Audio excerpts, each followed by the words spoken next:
Hello tanks and tankettes, and welcome to something I've not done in a little while, a bit of live gameplay. And this is really because, well, it's reasonably quick to actually record these kind of videos, and I'm taking a little break from streaming for the week, so I'm going to maybe try and get more videos out than every other day. And taking a look at the new Badger seemed like a good thing to do, because of course this was one of the big things with the new patch. We had the new French heavies come in from, was it tier 8 to tier 10, and there was something else as well, and I've forgotten already. I was looking this up only yesterday and it's already gone out of my head.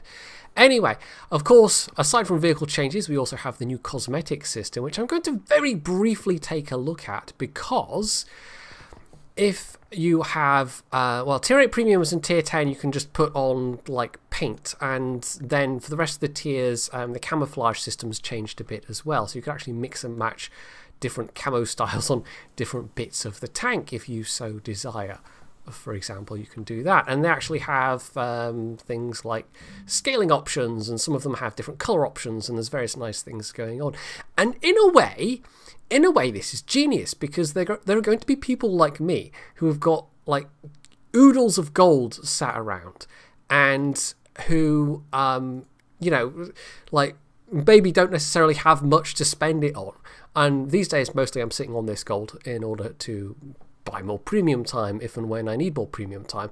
But you know, this is a great way for wargaming to say, right, here's this new cosmetic system, which, unlike the Rubicon update, which was, yeah, that was very ill judged, this time round, you know, they've given people the option of well, doing things a bit on the silly side if they want to. And that's exactly what I'm going to do. Now, this is going to have some significance, what I'm doing right here, to maybe like 3 people who are watching. But you can do this. You can do this if you want to. And I can have this be across all of the... actually, let's just do the white paint and just have, you know, why not? We'll just do it this way. Yeah, you can have completely silly looking paint schemes. Now, by default, the option, you know, when people do this, it's turned off. I have got it kind of turned on, so I'm going to see if other people have their silly paint schemes at tier 10. I'm not going to be playing this vehicle, it's just the French seem to be the only ones that get proper white paint, which is kind of necessary. But yeah, there's like, as I say, there's maybe 3 people watching that if that would get what this is relevant to.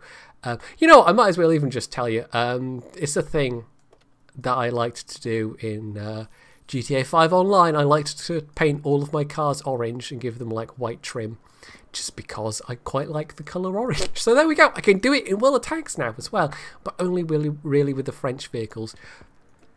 The UK base paint looks kind of, you know, it's sort of more of a dun colour, more of a kind of, well, maybe not dun, maybe more of a cream colour than the proper white that you get with the French vehicles. But anyway, so I now have a nice orange, oh, and I've clicked on the tree. Yeah, that's the other thing that's going on. It's kind of expanded on last year. I now have a nice orange Foch 155. But probably not many people will see it when I actually play it. Now, the paint doesn't give any kind of camo bonuses. If I was going to put camo on top of that, I'd want the camos that are transparent, but it's fine. We're just going to stick with our nice, beautiful orange French tank destroyer. That totally makes sense. Anyway, on to, you know, some actual Badger gameplay. Now, I'm definitely going to suck at this. I have not played a lot at all recently. Well, I played a bit yesterday, and then prior to that, I'd played some like tier 3s on NA, because I played with somebody that was themselves playing on NA, and yeah, it's not really the same as playing it at tier 10. In this case, it's an all tier 10 games, no artillery, and it's Redshire. I did have the new Grand Battle map once already, and I can't really say if I liked it or not. It seemed okay. I didn't immediately hate the experience. It didn't seem like it was too much of a massive camp fest. But honestly, I don't really know. I don't really know. Like, one game is not enough, and I don't really play the game often enough these days to have a handle just from one game definitely not from one game, whether it's a decent map or not. So I think we're going to go to the usual spot here and see what we're doing. This gun, I mean, you know, it's not super hard hitting, but I've got nearly 3,000, if it's nearly 4,000 DPM? I can't remember now. It's 440 damage every 7 and a bit seconds, and once Brothers in Arms kicks in, or it's more than that actually, it's 480? Yeah, 480 damage. Once Brothers in Arms kicks in, I will be able to get that to, I think it's 4,000 DPM, or am I completely making that up? I should know that. I did actually even look in the garage prior to recording, and now I've just forgotten already. So, yeah, it's basically like a super torty. I don't know what the armor's like, really. But, I mean, it's a Carnarvon hull, so that the sloped frontal, you know, casement area might be alright, but the lower hull's definitely not going to be any great shakes. So, yeah. It does seem to be reasonably sneaky as well, in terms of just the camo value, especially comparing it to the 183, which was not a sneaky machine. But, yeah, I don't think it's going to be as sneaky as some of the others, but still. It seems like, you know, you get yourself into a position where, I mean, much like the Torty, where you can just put that DPM to use.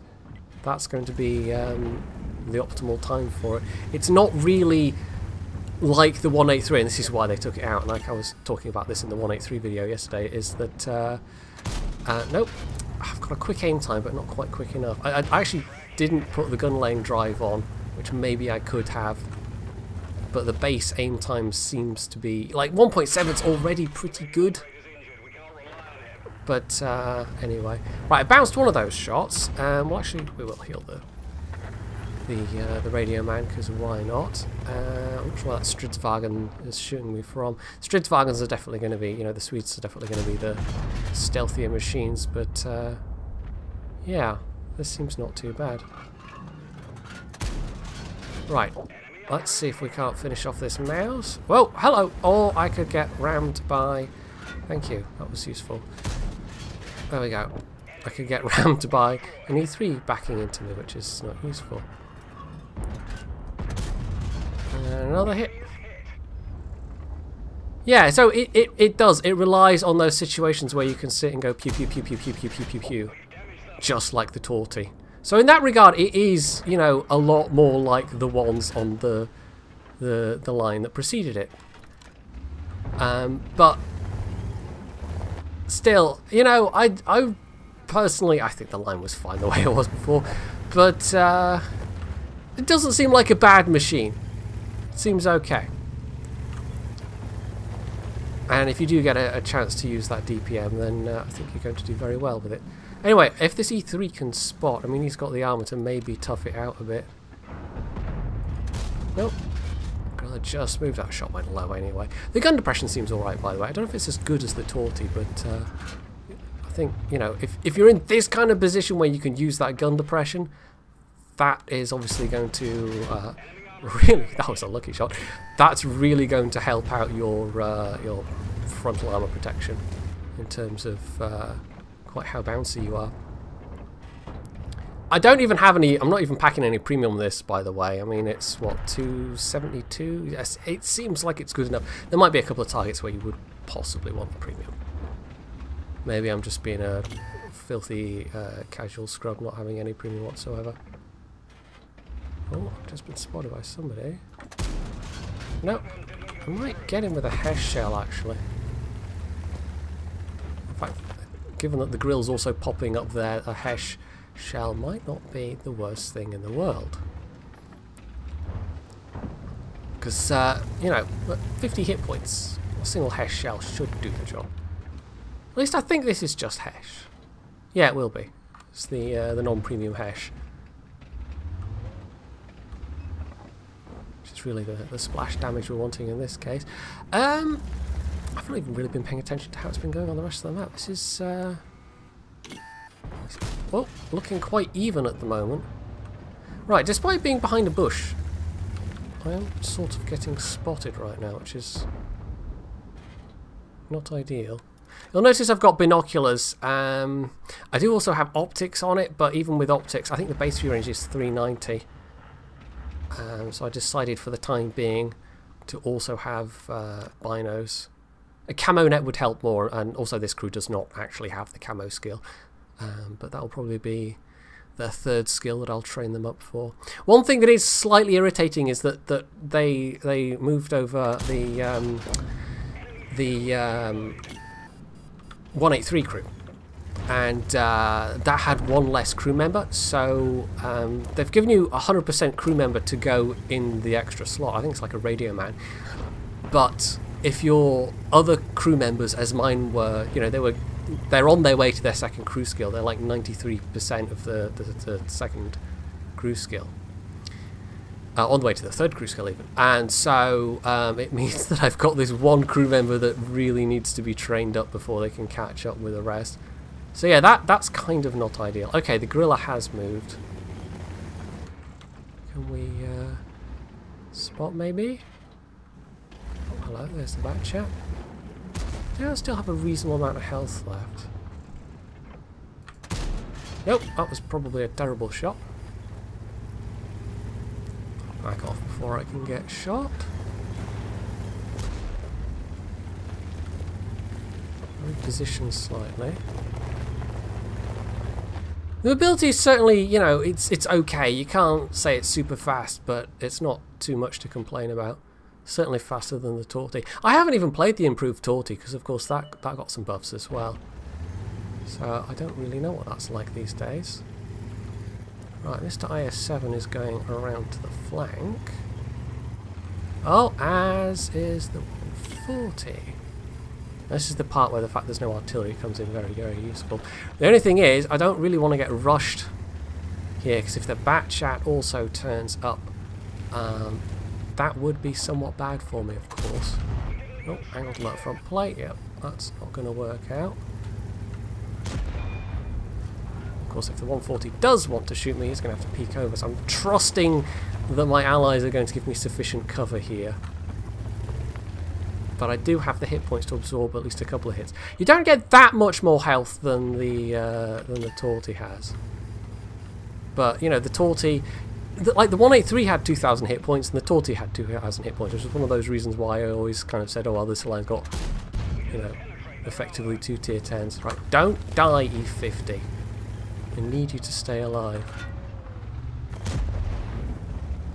Oh, hello, M60. If I can get his lower front plate. Oh, there's the bat chat, that's good, they're not going to rush. Right, this is where the DPM comes in. Very useful. Oh, not quick enough, however, to save the M60, but... Oh, that's unfortunate. Right, also the Stridswagen's repositioned to that flank, so we're going to have to be careful there.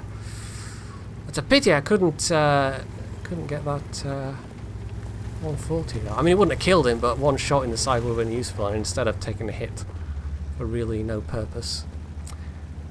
Right, so the bat chat is he just YOLOing in? He is. I think he's just trying to kill the E3 perhaps, but it's cost him dearly. So that's just gonna, like, if we kill this 140, that's going to leave these 2 remaining tank destroyers with no vision. Right, considering that I'm completely rusty at this game, this feels actually not too bad. Nearly 3k damage done. We've had a couple of bounces as well, but it mostly is. It mostly has been off that angled front armor. I'd almost be tempted to rush down the 140, except A, I'm in a fixed gun tank destroyer, and B, he does still have tank destroyers backing him up himself. And of course, the Stridswagen I could easily survive a hit from, but not so much the 183. There have been a fair few people playing those still as well, now that it's not a regular vehicle anymore. Right, we seem to be going to... like, the E3's just trying to cap. Right, why am I looking that way? They're there. Oh, hello, Gorilla, what are you doing? Oh, Gorilla. Oh, Gorilla, you might regret that.